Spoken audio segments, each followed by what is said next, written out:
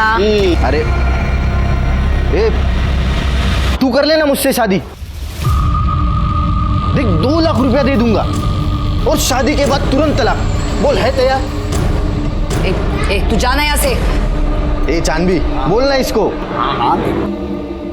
अरे ओ प्रदीप भाई। हाँ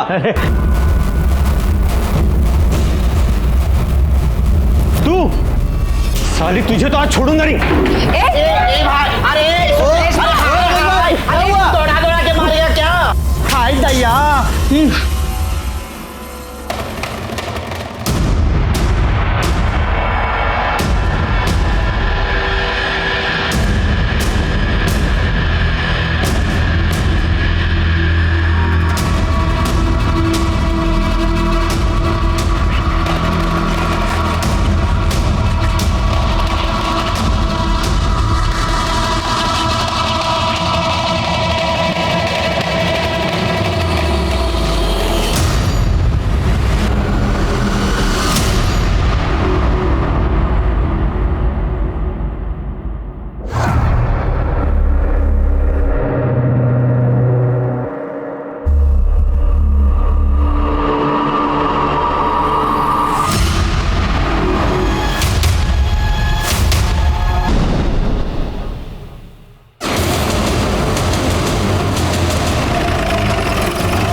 बॉडी को सूटकेस में डाल के डंप किया गया है। एक कूड़ा बीनने वाले ने देखा और हमें इन्फॉर्म किया। सर देखने से तो आदमी लगता है, लेकिन इसने साड़ी पहन रखी है।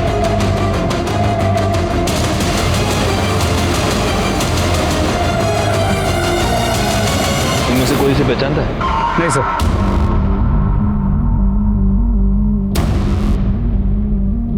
हो सकता है ये कोई आदमी हो या फिर कोई किन्नर।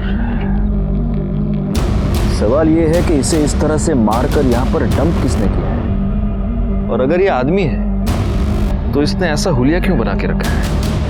अगर ये किन्नर है तो ये हो सकता है कि आपस में कोई लड़ाई हो गई हो और उसी में उसकी जान चली गई हो। ये लोग प्रोस्टिट्यूशन में भी इन्वॉल्व होते हैं, हो सकता है उसी चक्कर में किसी ने मार दिया हो। बैकवर्ड, ये फूल देख रहे हो? लगता है मरने से पहले इसने कोई पूजा वूजा की है। आसपास कुछ मिला मर्डर वेपन वगैरह? नहीं सर। गायकवाड़, तुम एक काम करो, यहाँ आसपास के जितने भी पुलिस स्टेशन हैं वहाँ ये पता करो कि किसी आदमी या किन्नर की कोई मिसिंग रिपोर्ट फाइल हुई है क्या।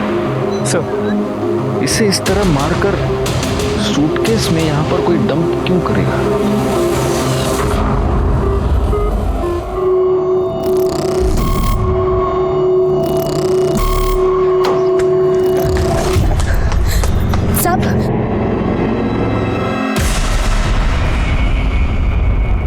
अरे तुम यहाँ क्या कर रही हो? जाओ यहाँ से। साहब इस बच्चे को रख लीजिए साहब। तुम्हारा दिमाग खराब है? हाँ निकलो ऐसे। साहब ये आपकी बच्ची है, मैं ऐसे नहीं रख सकती। ये क्या बोल रही हो तुम? कौन सी बच्ची? काहे की बच्ची? तुम यहाँ से निकलो, अगर किसी ने देख लिया ना तो प्रॉब्लम हो जाएगी। चलो जाओ यहाँ से। जाओ। अगर दोबारा आए ना तो देख लेना। साहब मेरी बात तो सुनिए। साहब मेरी बात तो सुनिए।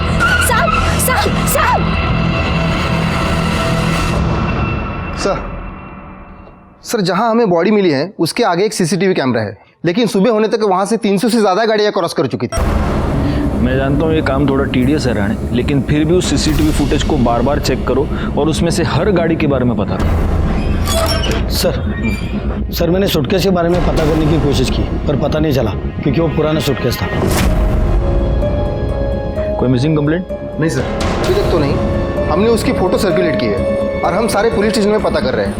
सर बॉडी की पोस्टमार्टम रिपोर्ट। रिपोर्ट से पता चलता है कि वो बॉडी एक लड़के की है। मौत का समय कल दोपहर 4 और 6 के बीच किसी तेज धार वाली ऑब्जेक्ट से उस पर वार किया गया, 2 स्टैब वुंड्स, लेकिन उसे मारने से पहले उसे बुरी तरह मारा पीटा गया। हमारे सारे खबरियों को काम पर लगा दो, आखिर पता तो चले कि एक लड़का लड़की बनकर क्यों घूम रहा है।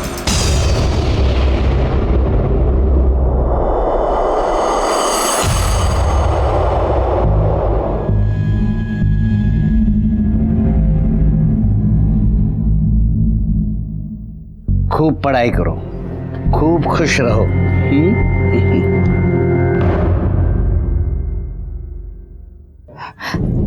चांदबी, देखना रेशमा का फोन नहीं लग रहा और कल रात से आई भी नहीं है वो। अरे छोड़ना, वो भाग भाग गई होगी। वैसे भी वो मुझे सही नहीं लग रही थी। और हाँ, तुझे बताती हूँ मैं, वो तो मुझे जन्म से किन्नर भी नहीं लगती थी। वैसे वो मिली कहाँ थी तुझे?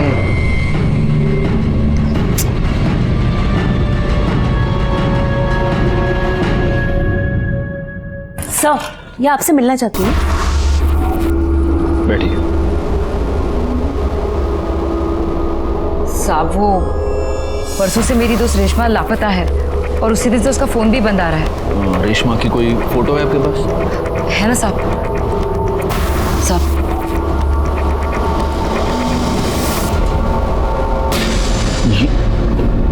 क्या गायकवाड़, तुम्हारे पास जो फोटो दिखाओ इनको।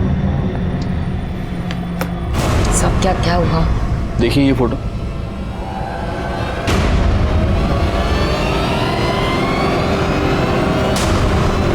हमें कल ये लाश तालाब के पास मिली है।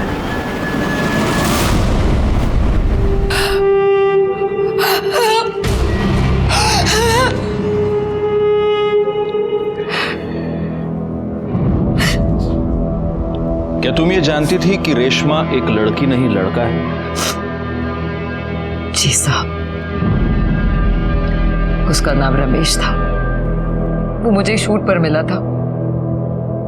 पैसों को लेकर बहुत परेशान था वो, इसलिए हमारी टोली में आ गया था।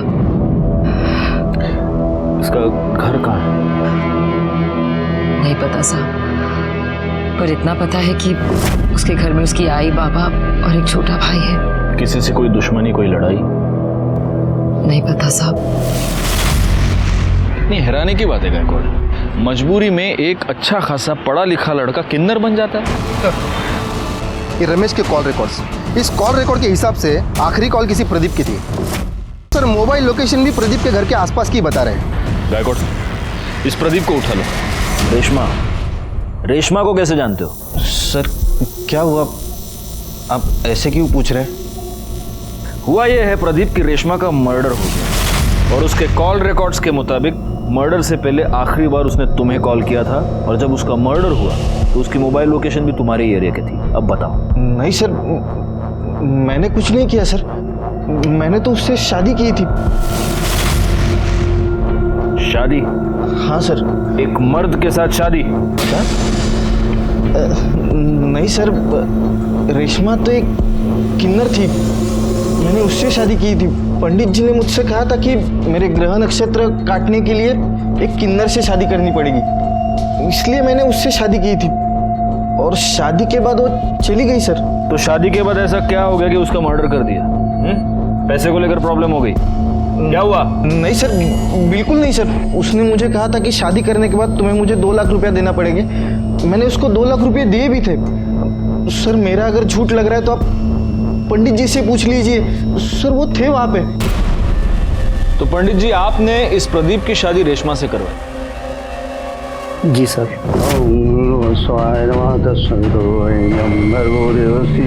और शादी की विधि संपन्न होते ही मैं भी वहां से चला गया और रेशमा भी मेरे पीछे पीछे चली गई थी।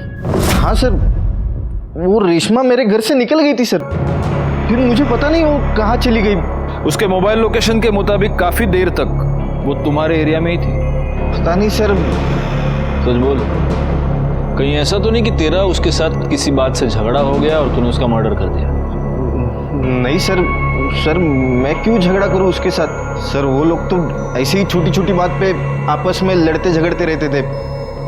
सर एक बार तो मेरे रेस्टोरेंट में ही मेरे कस्टमर के साथ उनका झगड़ा हुआ था। सर विपुल भाई नाम है उनका।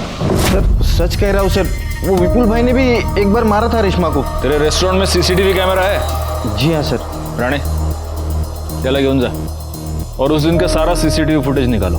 सर चलो। और पंडित जी, इसके बाद अगर ऐसे ऊट पटांग उपाय किसी को बताए तो अंधविश्वास फैलाने के जुर्म में उठा के अंदर डाल दो। जाइए। आई रे, तेरे पास गाड़ी है? हाँ सर है। जा। Thank you sir. गायकवाड़,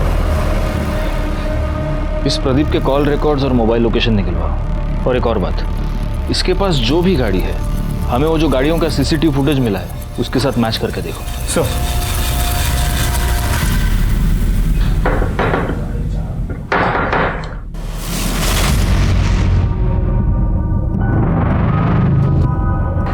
तुम यहाँ क्या कर रही हो? सब अपने बच्चे को रख लो, मैं नहीं रख पाऊंगी। अरे काहे की बच्ची, मरवाओगी क्या? चल निकल। सब मेरी बात तो सुनो। आनंद, आनंद, कौन था? कोई नहीं, तुम जाके चाय बनाओ। हाँ, लेकर आती।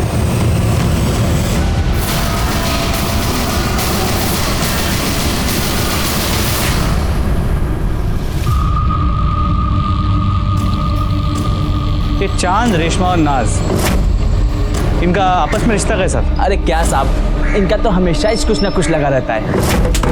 चाचा देना रे।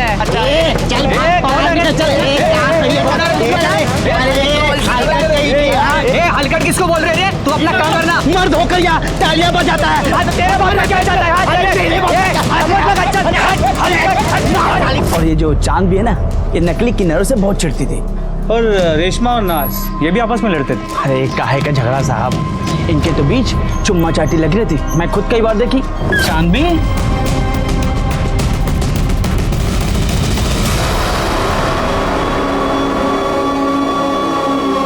तो क्या है ना साहब, अब कोई आदमी तो मिलने से रहा, तो जो मिलता उसी के साथ चिपक लेते।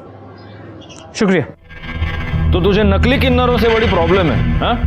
क्यों नहीं होना चाहिए क्या साहब? एक तो भगवान ने हम पर अन्याय किया, वो क्या कम है कि ये मर्द लोग हमारी तरह तालियां बजाकर पैसे कमाते हैं, हमारे पेट पर लात मारते हैं। गुस्सा तो आएगा ना साहब? गुस्सा तो आएगा, सही। अब ये रमेश भी एक नकली किन्नर था, तो जाहिर है तुम्हें रमेश पर भी बहुत गुस्सा आता होगा। नहीं, ये कुछ बोली नहीं मुझे, लेकिन मैं इसे बोली कि उसका कहीं टाका भिड़ा है लड़की के साथ, लेकिन ये मानने कुछ तैयार नहीं थी। हाँ। कौन लड़की? वो सब क्या बोलूं आपको मैं?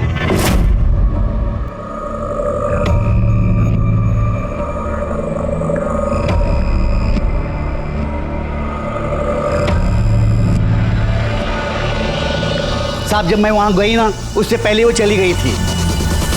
वो अगर मिलती ना तो वहीं के वहीं उसका सच झूठ खुलवा देती। हाँ। तो नाज, तुम्हें यह पता चल गया था कि रमेश का किसी के साथ चक्कर चल रहा था, किसी लड़की के साथ, तो गुस्सा तो तुम्हें भी आया होगा, क्योंकि तुम्हारा और रमेश का अफेयर चल रहा था। नहीं साहब। झूठ मत बोलो, मेरे पास गवाह है। जी साहब, मेरे को बुरा लगा था। और इसी वजह से जब रमेश और प्रदीप की शादी हुई, तब तुम प्रदीप के घर के बाहर रमेश का इंतजार कर रही थी। रमेश जब बाहर आया तब तुमने उसका मर्डर कर दिया। नहीं साहब, मैंने उसे नहीं मारा। मैं उसे कैसे मार सकती हूँ? मैं भले ही किन्नर हूँ, लेकिन मैं उससे सच्चा प्यार करती थी। प्यार के साथ यही तो परेशानी है नाज, हमें पता ही नहीं चलता कि प्यार कब जुनून बन गया। बैकवर्ड, तुम्हारी मोबाइल लोकेशन, इससे ये साफ पता चलता है कि जब रमेश और प्रदीप की शादी हो रही थी तब तुम प्रदीप के घर के बाहर ही थी। अब सच बोलो। नहीं साहब, मेरे को जब चांदी ने बताया तो बहुत बुरा लगा मेरे को। मेरे पास कोई सबूत नहीं था, इसलिए मैं रमेश को कुछ बोलना नहीं चाहती थी। इसलिए मैंने अपने मोहल्ले के एक बच्चे को उसका पीछा करने को कहा और वो उसकी फोटो खींचकर मुझे भेजे। इसी वजह से मैंने अपना मोबाइल दिया था। कौन बच्चा? गुड्डू। गुड्डू। उस दिन तुम रेशमा का पीछा करते हुए प्रदीप के घर तक गए थे, फिर तुमने वहां क्या देखा? तुमने रेशमा को उस घर से बाहर निकलते हुए देखा? मैंने देखा नहीं, मैंने थोड़ी देर इंतजार किया, फिर मैं खेलने चले गया। खेलने चले गए? चलो जाओ, अब भी जाके खेलो, जाओ, ले जाइए इसे।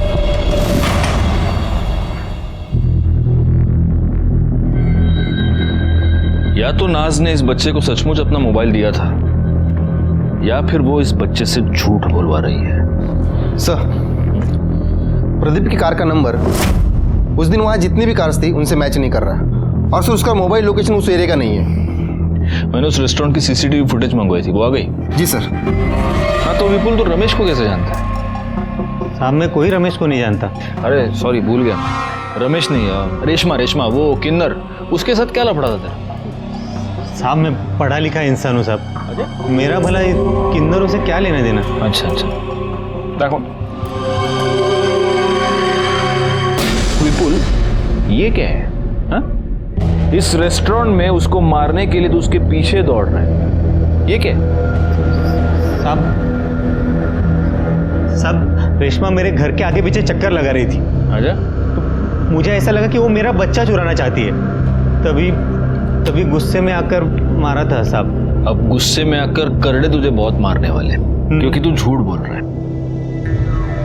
ये तेरी बीवी कोयल के और रमेश के कॉल रिकॉर्ड्स। इससे साफ पता चलता है कि इन दोनों के बीच में काफी बातचीत होती थी। उनके मोबाइल लोकेशन से एक इंटरेस्टिंग बात पता चलती है कि ये दोनों आपस में कई बार मिल भी चुके थे। और उससे भी ज्यादा इंटरेस्टिंग बात ये है कि जब ये दोनों मिलते थे तब तू भी उनके आसपास ही होता था। तेरी मोबाइल लोकेशन भी यही बता रही है। अब सच बोल, मैं तो बहुत मार खाएगा तू। सब बता दो साहब। मैंने कोयल को रेशमा के साथ देखा था तो मुझे शक हो गया। अब मुझे लगा कि ये जरूर कुछ अलग चक्कर है।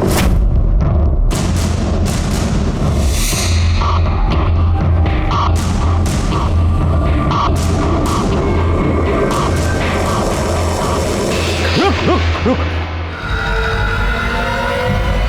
देख, मैं जानता हूं तेरा मेरे बीवी के साथ कुछ तो चल रहा है। देख, मुझे नहीं जानना वो तेरे जैसे के साथ क्या कर रही है। प्यार करता है उससे? बोलना, प्यार करता है उससे? बोल। हाँ तो लेके जा। हाँ लेके जा उसको। मेरे को नहीं चाहिए वो। देख, 3 लाख रुपए दे और लेके जा, समझा? अब मुझे लगा कि वो पैसा लेकर आएगा, लेकिन बाद में पता चला कि वो मर गया। मर नहीं गया, तूने उसे मार दिया। तू बहुत दिनों से उसके पीछे पड़ा था। जब वो 2 लाख रुपए लेकर तेरे पास आया, तूने पैसे लिए, तूने उसको मार दिया और तूने उसकी बॉडी तालाब के पास डंप कर दी। नहीं साहब, मैंने कुछ नहीं किया साहब। मैंने नहीं मारा उसको। जब तक ये सच नहीं बोलता, इसको फोड़ते रहो। साहब मैंने कुछ नहीं किया। इसकी मोबाइल लोकेशन रिकॉर्ड के मुताबिक ये कभी उस एरिया में नहीं गया जहाँ में रमेश की लाश मिली थी। तो क्या हुआ? हो सकता है कि मर्डर के वक्त अपना फोन घर पे छोड़ के गया। इस कोयल को बोलो।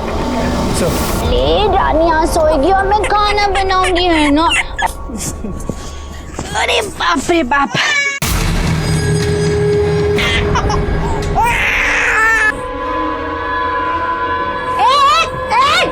क्या कर रहे? हाँ? मार ही डालूंगा आज इसे। पूरा का पूरा तमाशा ही खत्म। छोड़ मेरी बेटी को। तेरी बेटी कहाँ करवा के आई? चले मार डालूंगा।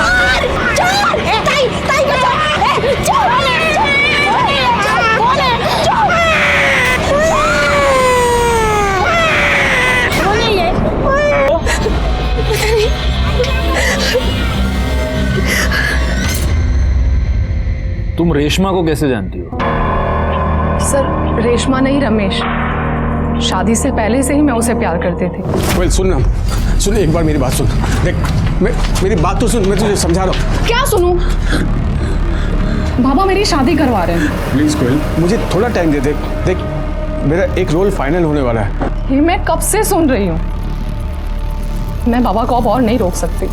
सर, फिर मेरी शादी हो गई, लेकिन फिर वो मुझे दिखा जब मेरा बेटा हुआ था। सर, मैं आपको बता नहीं सकती कि उसे वैसे वहां देखकर मुझ पे क्या गुजरी थी। सर, वो मेरे पीछे पड़ गया था। वो चाहता था कि मैं सब कुछ छोड़कर उसके साथ चलूं। मैं तुझसे बहुत प्यार करता हूँ, नहीं रह सकता तेरे बिना। देख, मैं सब कुछ छोड़ दूंगा, बस तू एक बार आकर दे। तो कहीं ऐसा तो नहीं कोयल कि रमेश ने तुम्हें इतना परेशान किया कि तंग आकर तुमने उसे मार डाला या फिर मरवा दिया? नहीं सर, मैं उसे अब भी प्यार करती हूँ। और अपने पति से? चलो छोड़ो। या फिर एक पॉसिबिलिटी ये भी है कि तुम्हारे पति को, विपुल को, तुम्हारे और रमेश के बारे में पता चल गया और गुस्से में आकर विपुल ने उसको मार दिया। नहीं सर, मैं अपने बच्चे की कसम खाती हूँ। रमेश के घर वालों के बारे में जानती हो?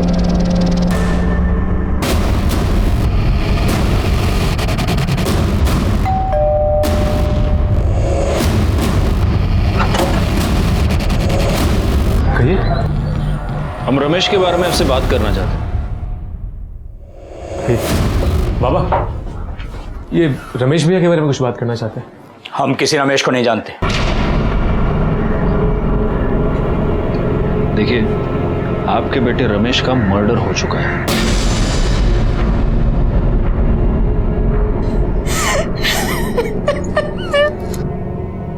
हाँ, तो जो इतना घटिया काम करेगा उसके साथ ये सब तो होना ही था ना। नाक कटा के रख दी थी उसने समाज में हमारी। साड़ी पहन के औरतों की तरह नाचता था वो। बाबा बाबा बाबा मेरी बात तो सुनिए बाबा। ये है तू? अरे मैंने तो बेटा पैदा किया था, ये कैसे बन गया तू? देखिए मेरी बात तो सुनिए। बेटा, अरे किसके साथ मुंह काला करके आई थी तू? ये मेरा बेटा तो नहीं हो सकता। बाबा मैं आप ही का बेटा हूं, लेकिन आपने मुझे कभी अपना बेटा समझा ही नहीं। उन लोगों में शामिल हो गया था वो, और ये बात ऐसी नहीं है जो बहुत दिनों तक छुपती। एक ना एक दिन सबको पता चलना ही था। कहीं ऐसा तो नहीं कि इसी बेइज्जती के डर से आप ही ने उसका मर्डर कर दिया? हाय शपथ, कई बार लगा कि अपने हाथों से उसकी जान ले लूं, फिर लगा कि उसे मारकर खुद को सजा क्यों दूं, सिर्फ इसलिए बच गया वो। भैया बहुत अच्छे थे, उन्हें ना बड़ा हीरो बनना था, लेकिन उनके सपनों ने उनकी जान ले ली। एक आदमी को किन्नर बनने पे मजबूर कर दिया। गायकवाड़, इन सब के कॉल डिटेल्स निकालो। क्या करूं मैं? बोल, खुद मर जाऊं या तुझे मार दूं? क्या करूं?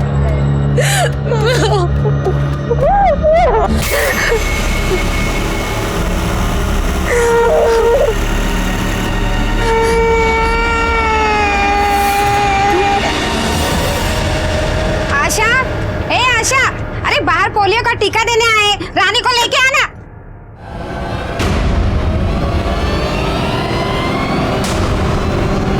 आशा, आशा।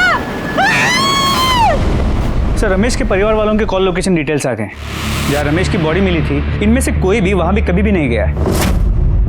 और उस एरिया में जितनी भी गाड़ियां उस दिन देखी गई थी, उनमें से किसी का भी इनमें से किसी के साथ कोई भी कनेक्शन नजर नहीं आया। नाज और चांद की मोबाइल लोकेशन भी उस एरिया की नहीं है। एक पॉसिबिलिटी ये है कि जिसने भी ये मर्डर किया है उसने मर्डर करते वक्त अपना फोन कहीं और रखा हो, क्योंकि कैसा है, मर्डर तो हुआ है, अब पता ये करना है कि ये मर्डर किया किसने। हाँ बोला क्या? ठीक है सर, मालाड के एक चौल में एक औरत का मर्डर हो गया।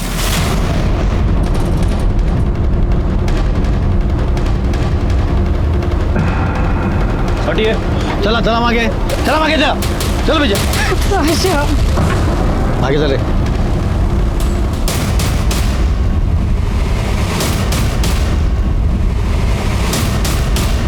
आप साहब मैं सुबह को इधर आई तो ये मरी पड़ी थी।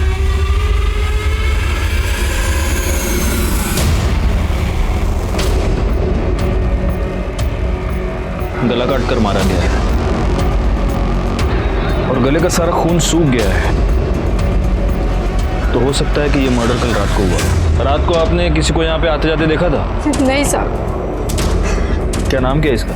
आशा, अपनी बच्ची के साथ यहाँ रहती थी साहब। बच्ची? तो बच्ची कहाँ है? बच्ची नहीं थी इधर, लेकिन मुझे लगता है ना इसका पति शंकर ने इसको मारा होगा। वो इधर आया था, 3 साल से उसको हम लोग देखा भी नहीं। आशा पहले दूसरे चाली में रहती थी जिधर मैं रहती थी। मैं इधर आई तो इधर रहने को आई। इसकी बच्ची की उम्र क्या है? 8-9 महीने। इसका ये पति शंकर, ये कहाँ मिलेगा? होएगा उधर ही पुरानी चाली भी।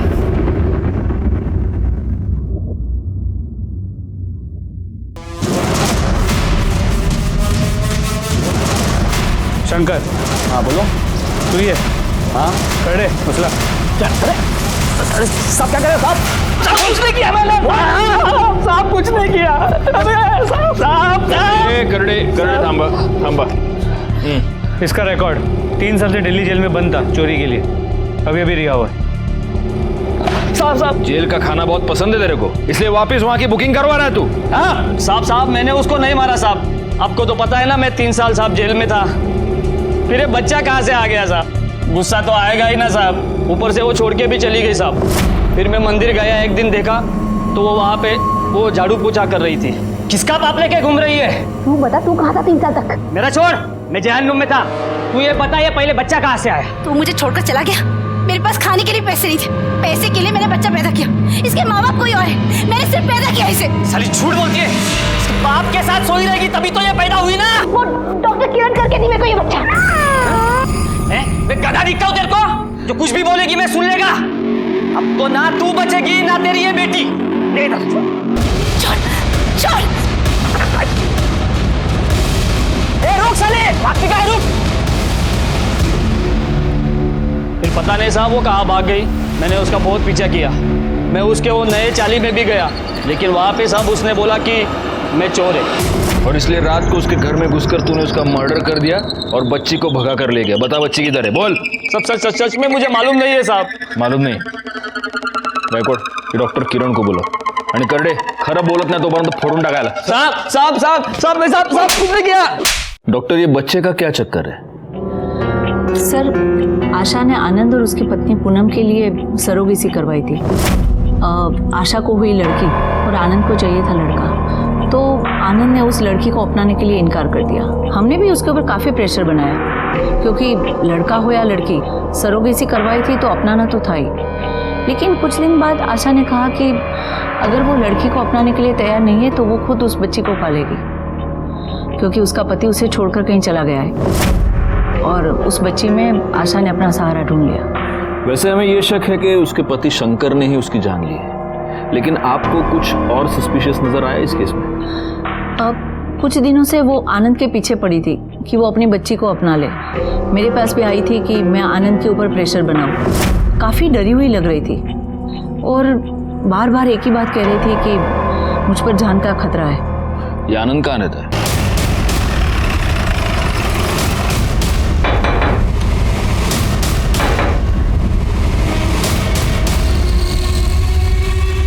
आनंद? Yes sir. आप आशा को जानते हैं? इससे पहले कि आप ना कह दें, मैं आपको एक बात बता दूं, हम डॉक्टर किरण से मिलकर ही यहां पर आए हैं। जी सर, जानता हूं। आशा का मर्डर हो चुका है। डॉक्टर किरण ने हमें यह बताया कि आशा पिछले कई दिनों से आपके पीछे पड़ी थी कि आप अपने बच्चे को अपना लें। कहीं ऐसा तो नहीं कि इससे परेशान होकर आप ही ने आशा को मार दिया? सर ये क्या बात कर रहे सर आप? आनंद? आनंद कौन है? ये बच्चा किसका है? सर ये वही आशा की बच्ची है। क्या? हाँ सर, इन्होंने तो कई बार मना कर दिया था बेटी के लिए, उसके बाद तो हम बच्चा नहीं कर पाए। मैं कई बार गई थी आशा के पास इस बच्ची को देखने के लिए। भले ही सर मैंने इसको जन्म ना दिया हो, लेकिन ये है तो मेरी बेटी सर। लेकिन ये बच्ची आपके पास आई कहाँ से? वो सर कल रात को मैं आशा के घर गई थी।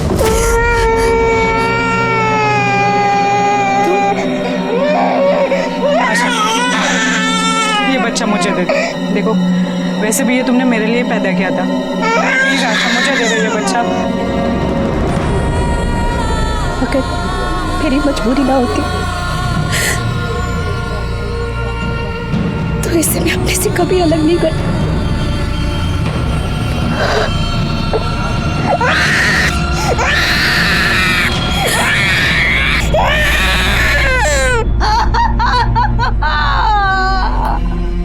इसका मतलब हो सकता है कि आपके वहां से जाने के बाद वहां पर कोई और आया। हो सकता है सर कोई आया होगा।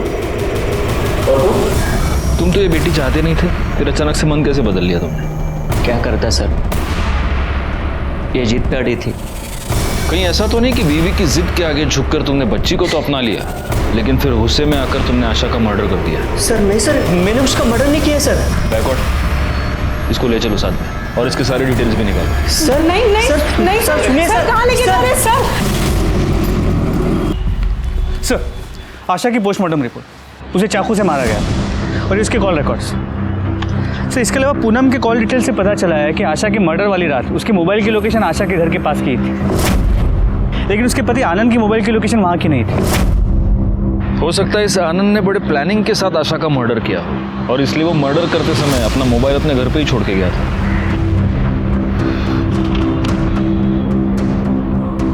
एक मिनट गैकॉर्ड, ये देखो 12 फरवरी को आशा की मोबाइल लोकेशन उस तालाब के पास थी। उसी तालाब के पास हमें 13 फरवरी को रमेश की लाश मिली थी। तो आपको क्या लगता है ये दोनों केसेस कनेक्टेड हैं? चेक करने में क्या जाता है? एक काम करो, इन दोनों केसेस से रिलेटेड सारे कॉल डिटेल्स, सारे मोबाइल लोकेशंस दोबारा चेक करो। हो सकता है इन दोनों में कोई कनेक्शन हमें मिल जाए।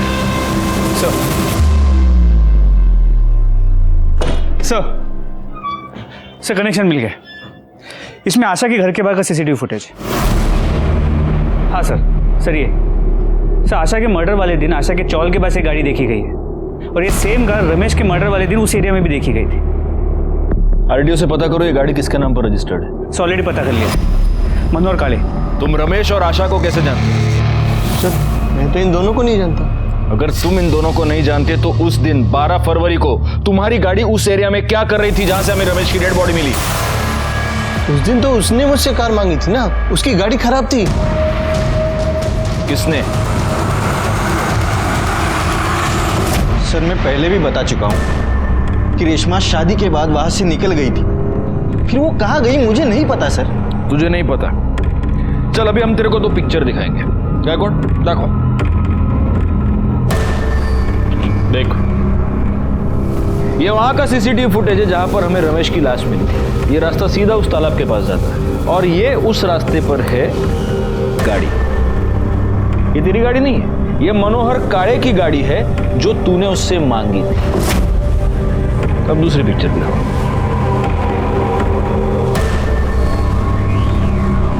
देख, ये आशा के चौल, मेरे को नहीं, इधर देख, आशा के चौल के बाहर की सीसीटीवी फुटेज। यहां पर भी तेरी गाड़ी मौजूद है। तेरी मतलब मनोहर काळे की गाड़ी जो तूने उससे मांगी थी। जहां पर हमें रमेश की डेड बॉडी मिली वहां पर भी ये गाड़ी, आशा के चौल के बाहर भी ये गाड़ी, और उसके बाद आशा की भी मौत हो गई। अब बोल। नहीं सर, ये सब बताता हूँ सर। मुझे लगा था कि रेशमा भी नाज और चांद जैसी ही है, इसलिए मैंने उससे शादी कर ली थी।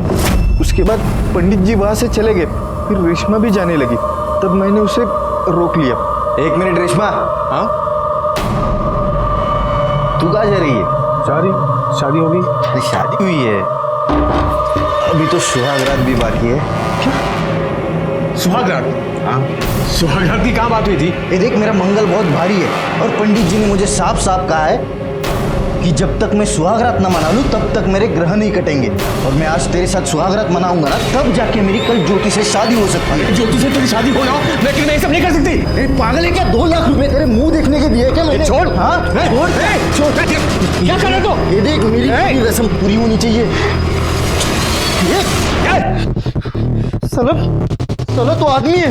हाँ तो फिर इसीलिए तो बोल रहा नहीं हो सकता है सब। देख तेरे कारण मेरी ज्योति के साथ शादी नहीं हो सकती है। क्या समझी तू? अरे सब खराब कर दिया तूने मेरा। पंडित जी ने मुझसे पहले ही कहा था कि अगर तुम्हारी किन्नर से शादी नहीं हुई तो दूसरे दिन तुम्हारी ज्योति से शादी नहीं हो सकती। जब मुझे पता चला कि वो किन्नर नहीं है तब मुझे बहुत गुस्सा आया, और सर मैं ज्योति से बहुत प्यार करता था, इसके लिए सर मैंने मार दिया सर। तूने आशा को क्यों मारा? उसने मुझे रेशमा की लाश फेंकते हुए देखा था।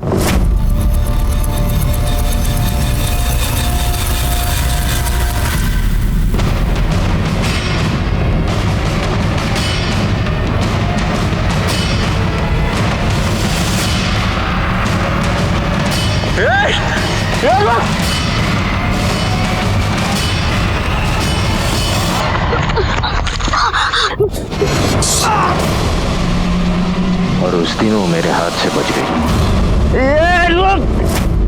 एक दिन वो मुझे मंदिर में दिखाई दी, फिर मैंने उसका पीछा किया और